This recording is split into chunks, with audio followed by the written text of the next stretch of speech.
ये है जहां न्यूज़। अस्सलाम वालेकुम नाजरीन, जहां न्यूज़ के प्रोग्राम आज के मेहमान में मैं हूं वकार जैदी।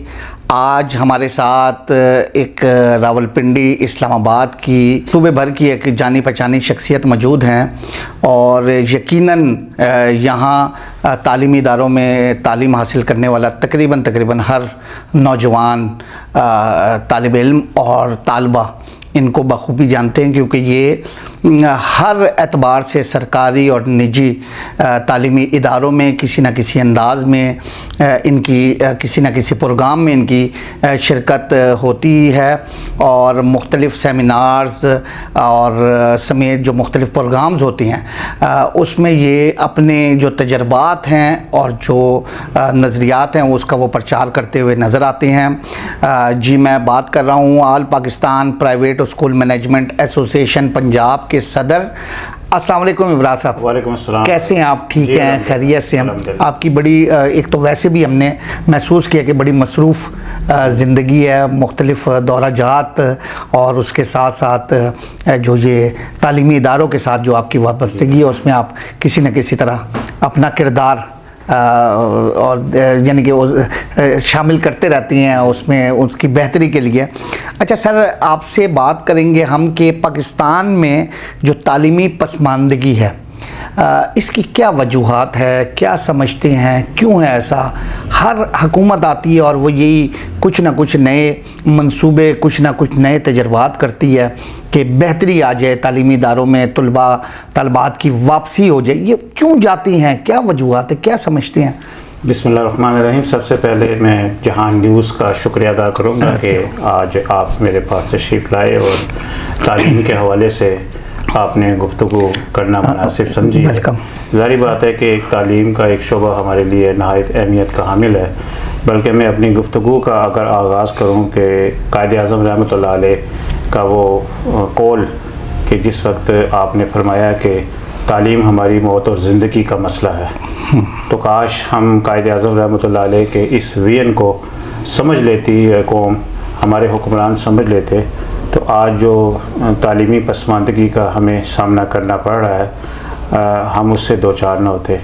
बदकिस्मती से इस वक्त आलमी सतह पे जो हमारी रैंकिंग है, जो हमारी शरह ख़वानगी है और 2,67,00,000 से ज़ायद तालीमी बच्चे जो हैं वो तालीमी इदारों से बाहर हैं, जिनके लिए कोई स्कूल नहीं है।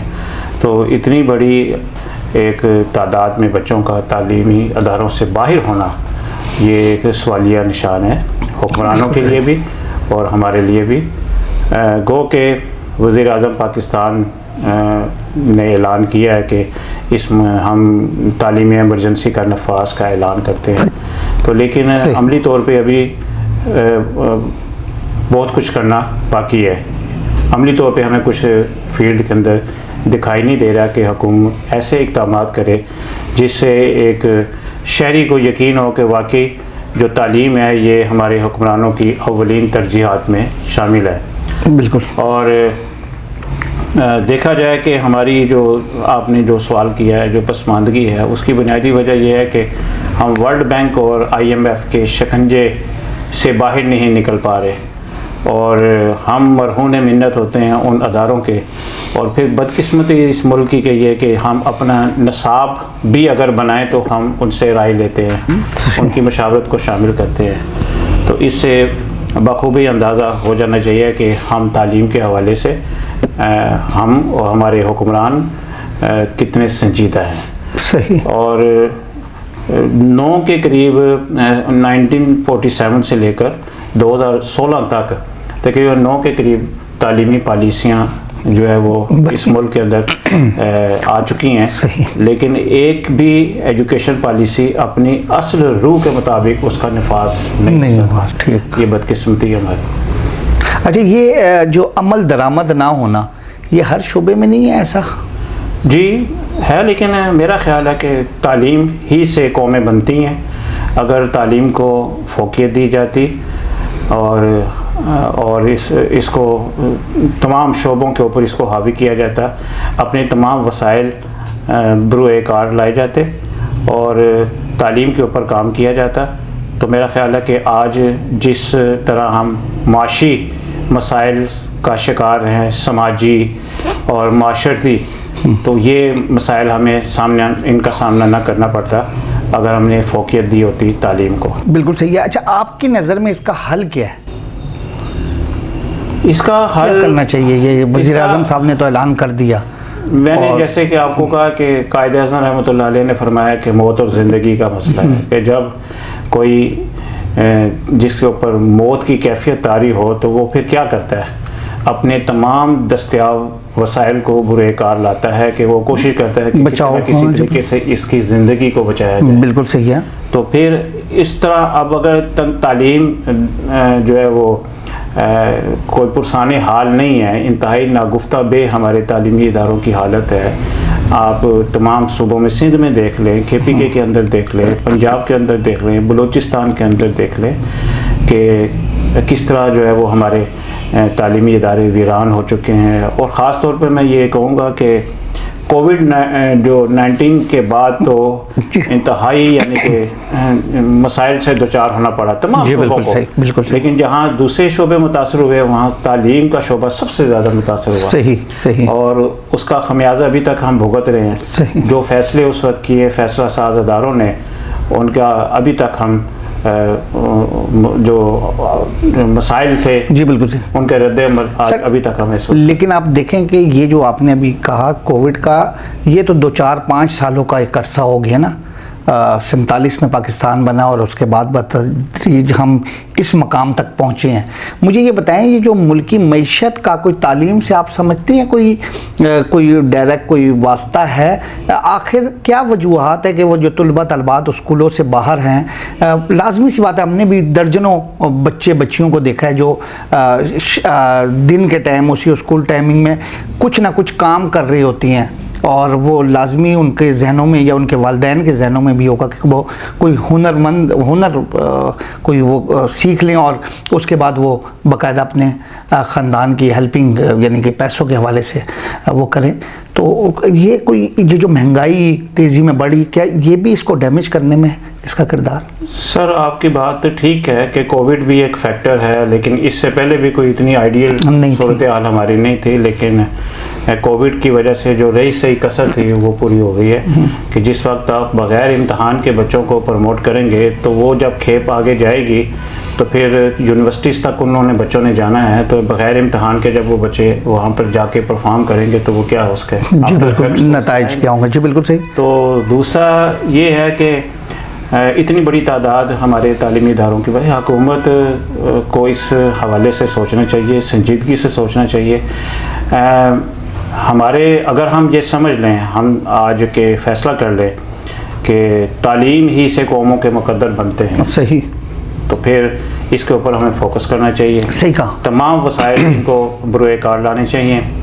और आप देख लें कि जो इंटरनेशनल जो स्टैंडर्ड है ना, टोटल जो GDP का वो 4% है। तो ये कम से कम है कि कोई मुल्क अपने GDP का टोटल 4% जो है वो एलोकेट करे तालीम के लिए, लेकिन पाकिस्तान में 2.0 कुछ इससे भी ज़्यादा, बल्कि वो भी पूरी रकम खर्च नहीं होती, उसमें भी बच जाती है। सही। तो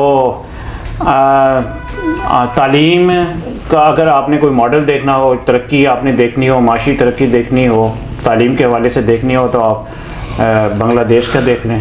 तो माशी तरक्की उन्होंने जो है वो किस तरह उन्होंने इसके ऊपर पैसा खर्च किया, बेदरेक पैसा खर्च किया तालीम को। वो जानते थे कि ये तालीम ही एक ऐसा शोबा है कि जिसकी वजह से हम आगे बढ़ सकते हैं, हम तरक्की कर सकते हैं, और उन्होंने वो करके दिखाया। उनके फॉरेन एक्सचेंज देख लें, उनकी माशी तरक्की देख लें, उनकी तालीमी दीगर शोबों की आप देख लें तरक्की, कि वो तालीम की बदौलत है। तो जिस कौम ने भी इस मकसद को पा लिया और ये समझ लिया कि हमारी सर्वाइवल तालीम के बगैर नहीं है, तो हमें तालीम हर हालत में जो है उसको करने। अच्छा, आपने सारा कुछ हुकूमत पे डाल दिया। हुकूमत के तालीमी इदारे सरकारी जो वो पूरे मुल्क में उनका एक जाल बिछा हुआ है, और दूसरे नंबर पे ये कि जो फीसें हैं वो भी इंतहाई मामूली हैं, यानी कि वो किसी तरह कोई ऐसा कोई बर्डन नहीं है वालिदैन के ऊपर। इनकी मौजूदगी में, अच्छा टीचर्स भी जो हैं वो बड़े अच्छे तालीम याफ्ता यानी भर्ती किए जाते हैं, इनकी मौजूदगी में प्राइवेट सेक्टर भी दिन दुगनी रात चुगनी तरक्की करता हुआ यानी तादाद बढ़ाता हुआ हर गली महल्ले तक पाकिस्तान के वो पहुंच चुका है। जहां स्कूल सरकारी नहीं है तो प्राइवेट है। इन दोनों जो हुकूमत और जो प्राइवेट सरकारी और निजी जो तालीम है, इनकी मौजूदगी में भी क्या वजह है कि ये हमारी ये सूरत हाल है? सर पहले तो ये जो हमारी जो सरकार है ना, इनकी आईनी ज़िम्मेदारी थी कि ये 5 से लेकर 16 साल तक के बच्चों को मुफ्त तालीम फराहम करें। जी बिल्कुल ठीक। स्टेट का फेलियर है, जी ठीक है, नाकाम हुआ तालीम और सेहत, और फिर एक गैप हुआ, गैप को प्राइवेट सेक्टर ने फिल किया और प्राइवेट सेक्टर जो है अपने वसाइल के अंदर रहते हुए जो कुछ थे उनके पास वो आगे बढ़ा और उसने उस गैप को फिल किया। अगर आज किसी हद तक अगर दुनिया में कोई नाम है पाकिस्तान का तालीम के हवाले से तो वो प्राइवेट सेक्टर की वजह से है। अगर इसको माइनस कर दें तो आप सब कुछ एक्सपोज हो जाएगा। तो इसलिए मैं ये समझता हूँ कि जो सरकारी अदारों में पढ़ने वाले बच्चे हैं वो भी हमारे बच्चे हैं, जो प्राइवेट अदारों में पढ़ने वाले बच्चे हैं वो भी हमारे बच्चे हैं और इनके लिए दर्दमंदी के साथ हमें सोचना चाहिए, इनके मुस्तकबिल के बारे में सोचना चाहिए कि इनको किस तरीके से हम जो है वो मफीद शहरी बनाएं और कारआमद शहरी बनाएं। और हुनर की बात आपने की है, हुनर टेक्निकल एजुकेशन एक नागुज़ीर है इस वक्त जो सूरत हाल हमारी बन गई है। हम कशकोल लिए कभी IMF की मिन्नत कर रहे होते हैं, कभी जनाब वर्ल्ड बैंक की मिन्नत समाजत कर रहे होते हैं, तो ये एम्बेरसमेंट होती है पूरी कौम के लिए। हमें लेने के बजाय देने वाला बनना चाहिए। सही। और वो उसी वक्त मुमकिन होगा कि जब हम तालीम को समझेंगे, उसके अफादियत को समझेंगे और इसके ऊपर काम करेंगे, अपनी कौम को तालीम के ज़रिए शऊर देंगे, उनको स्किल देंगे, टेक्निकल एजुकेशन देंगे और ताकि वो किसी के मोहताज ना होकर बल्कि किसी का बोझ ना बने, वो बोझ उठाने वाले बजाय इसके कि वो किसी का बोझ बने, वो बोझ उठाने वाला बन जाए। सही। तो इससे मतलब कि हमारे मुल्क के अंदर खुशहाली आ सकती है और एक इस्तेहकाम आ सकता है। माशी तौर पर जितने हम स्ट्रॉन्ग होंगे उतना ही ज़्यादा हमारी जो है वो खुशहाल। बिल्कुल सही। लेकिन ये तो आगे का सिलसिला आपने बताया ना, पहले बेसिक तो पूरी हो जाए यानी वो तालीम। लेकिन प्राइवेट सेक्टर ने भी कहा यही जाता रहा कि रट्टा सिस्टम के पीछे लगाया और एक दूसरे में जो दीगर यानी कि जो तालीमी इदारे निजी, उनमें जो आपस का कंपटीशन है, ज़्यादा स्टूडेंट्स को वो जो राग़िब करने के लिए पोजीशनों की दौड़ में वो शामिल रहे। तो क्या आप समझते हैं वो काबिलियत और वो डिग्रियां और काबिलियत दोनों बराबर हो सकती है? और दूसरा मुझे इसके साथ साथ ये बताएं, क्योंकि अभी आपने खुद प्राइवेट सेक्टर का भी जिक्र किया और आपकी तंजीम इन्हीं निजी तालीमी इदारों के हवाले से, मालकान के हवाले से एक एसोसिएशन भी बनी हुई है। एक तासुर फैला हुआ है कि कोई मसला नहीं, फीसें आ रही हैं और बासानी कारोबार चल रहा है। हर दूसरा बंदा ये कहता है कि जी सबसे बेहतर तो यही एक बिज़नेस का एक ऐसा इदारा है कि बस स्कूल खोल लें और बस सारे वारे नहीं आ रहे हैं। ऐसा वैसे क्या आप क्या कहते हैं? जैसा कि आपने आइडियल सूरत हाल बताई है तो मेरा ख्याल है कि आपको भी पहले स्कूल खोल लेना चाहिए। अगर इतना आप अरसा दराज से वाबस्ता है तो अगर इतना ही आसान काम मैंने भी पहला स्टेप पे रुजू किया आपसे, तो मैं क्या फिर आपको स्कूल खोल लेना चाहिए। ऐसा ऐसा हमारी देखे ना दूरियां करीबी इतना वो कहते हैं मुश्किल है, पहाड़ दूर से अच्छे लगते हैं। सही सही बिल्कुल। बंदा जिस फील्ड के अंदर वो जाता है ना तो उसको पता चलता है कि जी उसके नशीबो फराज से वो आगाह होता है कि जो मुश्किल आसान काम नहीं है। बिल्कुल सही। ये जिम्मेदारी है, एहसास जिम्मेदारी है और कम्युनिटी को फेस करना है और वालिदैन जो है वो हमारा एहतसाब करते हैं। आप कहते हैं कि जी तालीमी मियार ही की वजह से आज सरकार भी जो है वो अपने अदारों को प्राइवेटाइज कर रही है, प्राइवेट सेक्टर के स्पुर्द कर रही है। तो इसका मतलब ये है कि वो प्राइवेट अदारे जो है वो उनकी कारकर्दगी से मुतमईन है। नहीं, हम ये नहीं कहेंगे कि प्राइवेट इदारों की मोनोपोली कामयाब हो गई और ना सिर्फ उनको फ़रोग़ दिया गया सरकारी तालीमी इदारों का मियार गिरा के, तभी प्राइवेट सेक्टर ने अरूज पाया ना सर। ये इसको इस नज़र से भी तो देखा जा सकता है। पाकिस्तानी होने की हैसियत में, एक ज़िम्मेदार शहरी होने की हैसियत में और एक तंजीम का एक सरबराह होने की हैसियत में हम तो कहते हैं कि जनाब गवर्नमेंट आए, हमने कब उनके रास्ते रोके हैं? गवर्नमेंट आए, परफॉर्म करे, ठीक है। और मैं अक्सर ये कहता हूँ कि जिस वक्त अशराफिया के बच्चे सरकारी तालीमी इदारों के अंदर चले गए तो निज़ाम ठीक हो जाएगा। उनके पास हर किस्म की स्किल मौजूद है। अच्छा, अब उनकी जब बात सुने तो उनके अपने मसाइल हैं।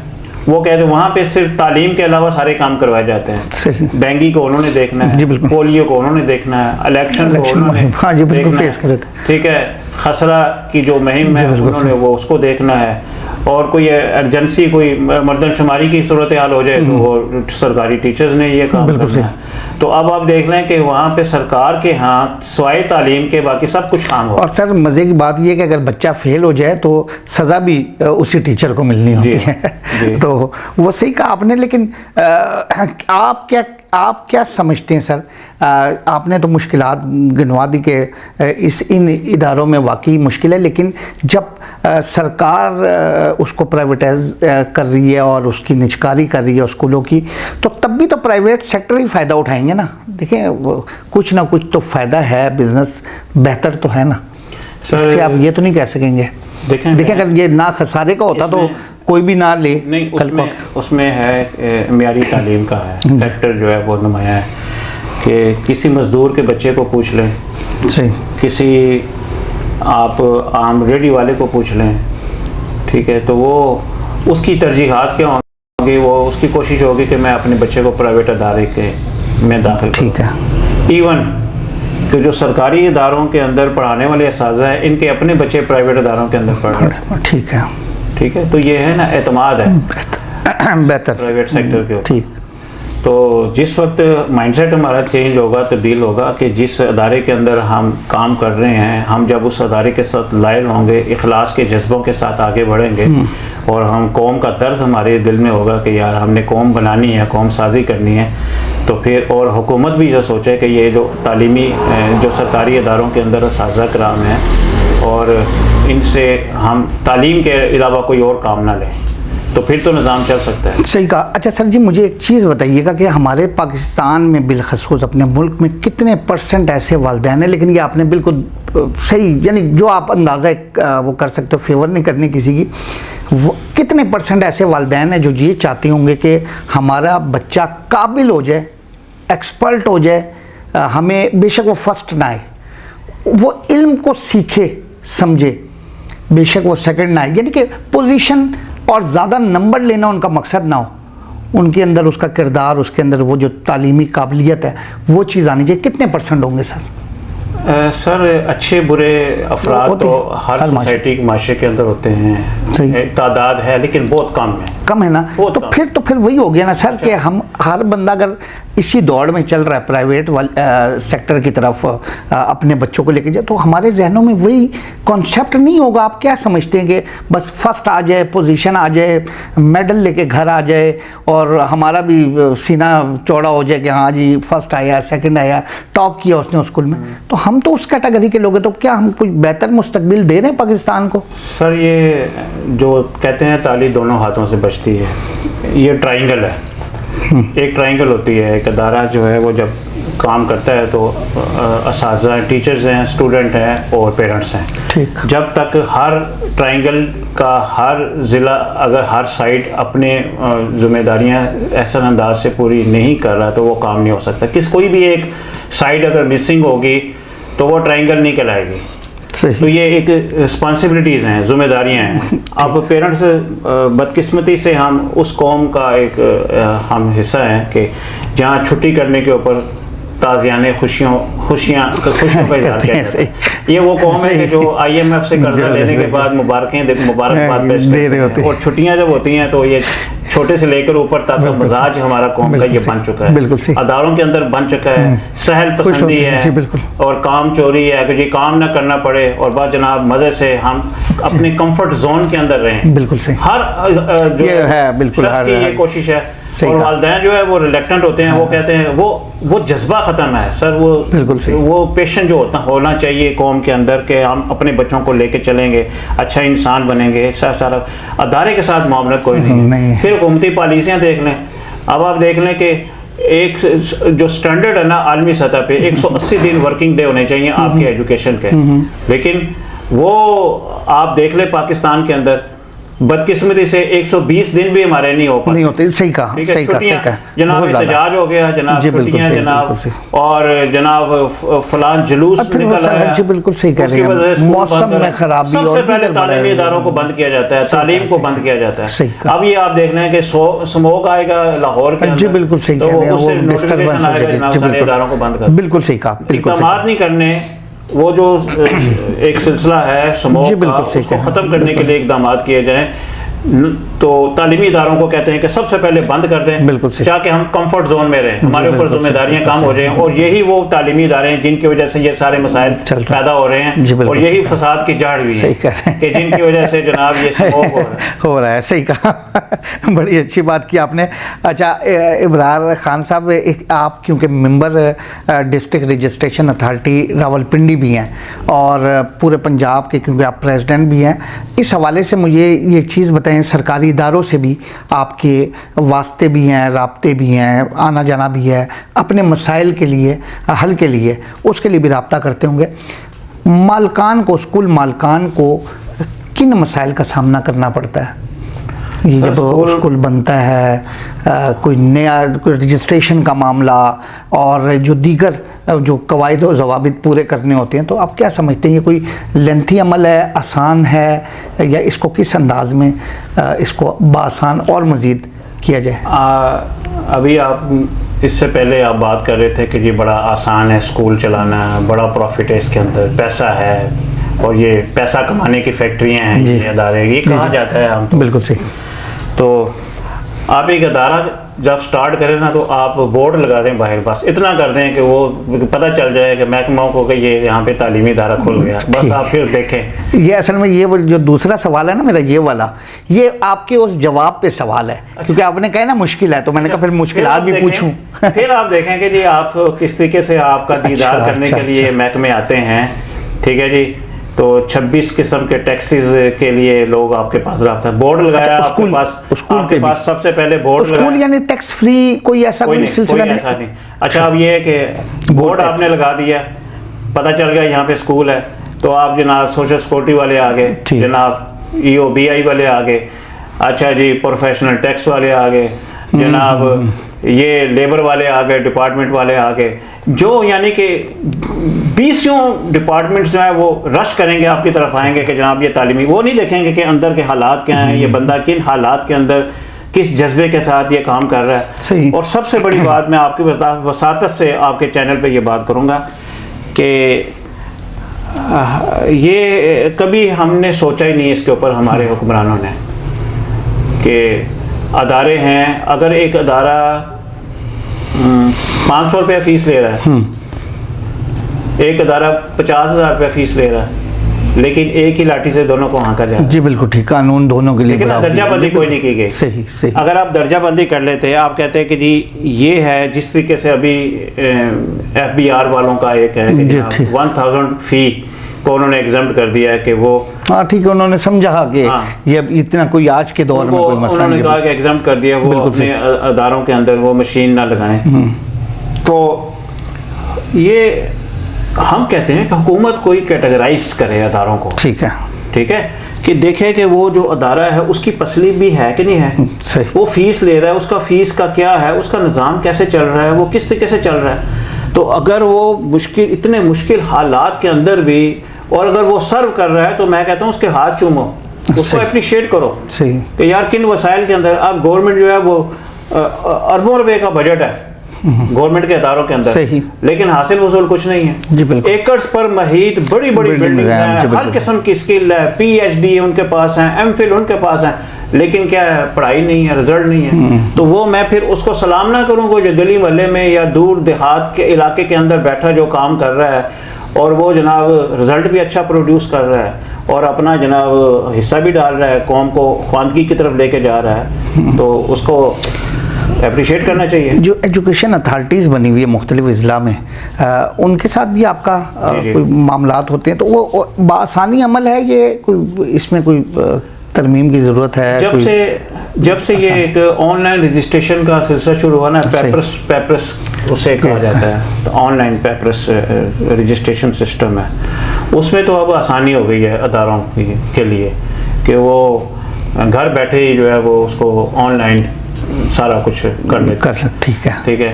तो पहले वक्त मुश्किल होती है, फर्स्ट टाइम अगर आप एक अदारा स्टार्ट करते हैं तो उसमें फिर इंस्पेक्शन है, उसके अंदर बहुत सारी चीज़ें इन्वॉल्व होती हैं, फिर अथॉरिटीज़ होती हैं, उनसे अप्रूवल लेनी होती है, और ये वेरी करती हैं, बास डिस्ट्रिक्ट टू डिस्ट्रिक्ट जो है वो वेरी करती हैं ये चीज़ें। और उसके में हमारा जो एक मुतालबा है वो ये है कि जब से जो डिस्ट्रिक्ट रजिस्ट्रेशन अथॉरिटीज़ का निज़ाम डिप्टी कमिश्नर साहब के पास आया है, सही, तो सुस्त रवि का शिकार हो गया। अच्छा, ठीक है। वो क्योंकि एडमिनिस्ट्रेटिव पोस्ट है वो, और मेरे ख्याल में वो और ऑलरेडी बिजी होते हैं, बीसीओ महकमे उनके पास हैं। जी बिल्कुल सही। तो आप देख रहे हैं कि फिर एजुकेशन की बारी कब आएगी। सही। तो इसलिए हमारा मुतालबा ये है कि डिप्टी कमिश्नर से इख्तियारात लेकर एजुकेशन के वो वापस जो पहले थे, पहले जो निज़ाम चल रहा था, तो उसी सिस्टम को बहाल किया जाए पूरे पंजाब। लेकिन वो पहले भी वाले निज़ाम पे भी बड़ी सवालात और बड़ा वो उठते रहे, निशाना बना रहा कि ये ताख़ीरी हरबे जो रजिस्ट्रेशन के जो आपके मामलात के ताख़ीरी हरबे इस्तेमाल करते हैं मुलाजमीन एजुकेशन अथॉरिटीज़ के, इनको पता नहीं होता, और बाज़ को तो ये कहा जाता है कि जब तक कोई माल पानी ना लगे, यानी कि इल्ज़ाम है, तो तब तक हमारा फ़ाइल आगे नहीं चल रही होती, तो फिर वही आ जाएगा मामला। सर ये अब डीसी साहब तक अप्रोच हर बंदे की नहीं है। ठीक है। डीसी साहब के पास मैंने आपको बताया कि बहुत उनके बिजी स्केड्यूल होते हैं। बिल्कुल। सीओ एजुकेशन के साथ रसाई आसान है, क्योंकि वो अपने इदारे को देख रहे हैं, उनके साथ रसाई आसान है, मसाइल आसानी के साथ हल हो सकते हैं, बर वक्त हो सकते हैं। हमारा बाद औक़ात अदारों को इंतज़ार करना पड़ता है, जैसे उनका मामला किसी तालीमी बोर्ड के साथ है, रावलपिंडी तालीमी बोर्ड के साथ है, या किसी और पंजाब के किसी तालीमी बोर्ड, तो सिफारिशात जानी है, एजुकेशन की तरफ जानी है, और अगर टाइमली सिफारिशात ना गई तो उनके ऊपर तो फाइन करना है उन्होंने, बोर्ड वालों ने, कि ये टाइमली आपके पास आपकी रिकमेंडेशंस नहीं आई हैं, तो उन्होंने फ़ाइन इम्पोज करना है। तो इसलिए वो फिर फाइल्स वो पड़ी रहती हैं, पेंडिंग पड़ी रहती हैं। लेकिन जब ये सिलसिला हो जाएगा, पुराना सिस्टम बहाल हो जाएगा, सीओ इसका चेयरमैन हो जाएगा, तो फिर काम आसानी के साथ हो सकेंगे, जैसा कि पहले होता रहा है। ठीक। और उसमें मैं ये एक बात का ज़रूर कहूँगा कि ये गुज़िश्ता जो मीटिंग हमारी हुई थी, मैडम डॉक्टर जुनैरा साहबा ADC head quarter, deputy commissioner साहब की हदायत पे वो एजुकेशन को वो हेड कर रही हैं। ये बिल्कुल सही। तो उसमें बड़ी खुशाइन बात एक हुई कि हमारे अरसा दराज से जो केसेस थे जो पड़े हुए थे रजिस्ट्रेशन के लिए, जिन्होंने नई एप्लीकेशंस दी थी, तो अल्हम्दुलिल्लाह एक ही मीटिंग के अंदर मैडम ने 437 तालीमी इदारों को रजिस्टर्ड कर दिया। इसमें हमारे साबिक सीईओ एजुकेशन यासीन खान बलोच साहब का एक बड़ा एक रोल है, डिप्टी कमिश्नर साहब का एक बड़ा एक रोल है। हम तालीमी इदारे और एसोसिएशन एप्समा कदर की निगाह से देखती है। सही। अच्छा देखिए इब्रार भाई, अभी आपने बताया ना कि पहले मुश्किल थी फिर आसानी हुई ये मीटिंग के बाद, तो इसी तरह ऐसा भी हो सकता है कि शुरू में इदारे को मुश्किलात का सामना हो, बाद में फिर आसानी ही आसानी हो, इस पर भी तो आप कोई रोशनी डालें।